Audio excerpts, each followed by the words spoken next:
The geopolitical chessboard just got a massive shake-up, my friends. President Trump's threatening to slap some hefty tariffs on Russian oil, and it's like he's mucking about with a ball of yarn that could leave the whole world in tatters. In it, Trump's gone and said he'll whack secondary tariffs of 25% to 50% on all Russian oil if Putin doesn't play nice and negotiate peace in Ukraine. His exact words were, "If Russia and I are unable to make a deal on stopping the bloodshed in Ukraine, I am going to put secondary tariffs on oil coming out of Russia." Core blimey, that's a bit of a change from his usual chummy act with Putin. The orange-faced Muppet's proper pissed off at old Vlad for questioning Zelensky's legitimacy, calling him a dictator for not holding elections during martial law.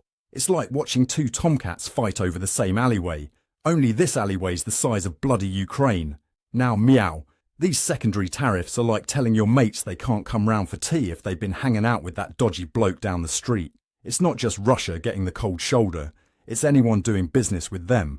And get this, India's spent a whopping EUR 205.84 billion on Russian fossil fuels since this whole Ukraine kerfuffle kicked off. That's more dosh than a fat cat's piggy bank, I'll tell you that.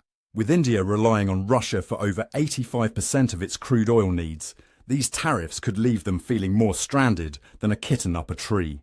But here's the kicker, my friends.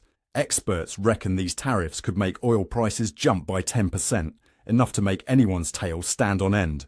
And about 60% of Americans are already worried these tariffs will make everything more expensive. It's like Trump's playing economic Jenga with the global economy, and we're all holding our breath, hoping it doesn't come crashing down.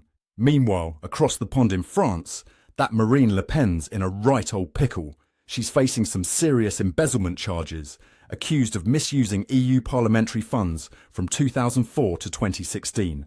If she's found guilty, she could be banned from public office for 5 years and might even face 2 years in the slammer. Imagine that, kicked out of the political cat flap just before the 2027 elections. It's like she's been caught with her paw in the cream, and now the whole of Europe's giving her the stink eye. Now, while Trump's playing hardball with Russia, he's also cozying up to the Philippines. They've just signed some fancy new defense agreement to keep China from getting too big for its boots in the South China Sea. It's like a giant litter box out there, and everyone's trying to claim their own corner while hissing at each other. This partnership's all about beefing up military exercises and keeping an eye on China's maritime shenanigans. Let's not forget, my friends, that Russia's still occupying nearly 20% of Ukraine's territory, an area larger than bloody Florida. The conflict's seen over 30,000 Ukrainian civilians perish since it all kicked off. It's a right mess, and Trump's tariff threats are like trying to solve a Rubik's Cube with boxing gloves on. Trump says he's still got a very good relationship with Putin. Mate, if that's a good relationship, I'd hate to see a bad one. It's like saying you're best mates with the dog that keeps digging up your garden.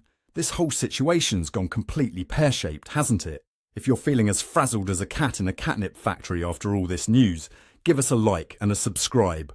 We'll keep you purring with the latest updates. I'm DiParmejan, and this has been another Newscat special report.